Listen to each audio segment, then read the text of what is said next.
Pengamat sepak bola sekaligus koordinator Safeour Soccer, Akmal Marhali menyoroti minimnya prestasi tim nasional Indonesia di kompetisi sepak bola kancah internasional. Terakhir kali timnas menjuarai SEA Games misalnya terjadi 20 tahun silam.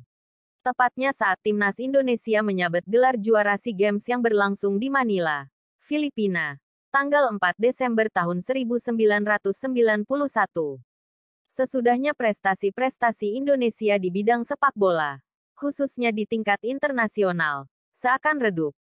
Ukuran keberhasilan dalam olahraga tentu prestasi. Selama prestasi bola kita tidak berada di level yang membanggakan, kita bisa mengatakan bahwa sepak bola kita ini gagal. Ucap Akmal saat berbincang dengan wartawan tribunnews.com di program Superball Live, Kamis tanggal 18 November tahun 2021. Akmal mengatakan, Indonesia sebagai negara dengan jumlah penduduk keempat terbesar di dunia memiliki sumber daya manusia, SDM, yang memadai. Dengan jumlah penduduk 271 juta, Indonesia harusnya bisa menghasilkan lebih banyak atlet sepak bola berkualitas dibanding negara-negara di Eropa. Namun, dari pengamatan Safeour Soccer, ada sejumlah persoalan mendasar yang membuat Indonesia tidak bisa hebat di bidang sepak bola. Permasalahannya memang adalah para pelaku dan pelaksana dari sepak bola Indonesia tidak punya kemauan kuat untuk menjadikan kita sebagai bangsa besar di sepak bola, kata Akmal. Apa yang selama ini dijalankan tidak bisa mencapai kepada ekspektasi yang diharapkan, imbu dia. Satu faktor fundamental penyebab Indonesia kini minim prestasi di kancah internasional yakni proses pembinaan pesepak bola usia muda yang salah. Saya melihat dari pembinaan. Anak-anak usia muda kita itu sudah dieksploitasi. Mereka dari SSB, akademi, sudah dipaksa untuk juara-juara terus di setiap event yang diikuti, tutur dia. Bahkan terkadang ada nilai-nilai yang tidak sportif yang ditanamkan pada pemain usia muda.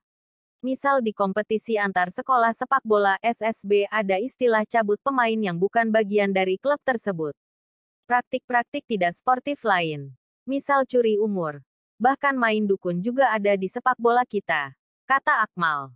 Semua praktik tidak sportif ini, kata Akmal, dilakukan demi meraih kemenangan.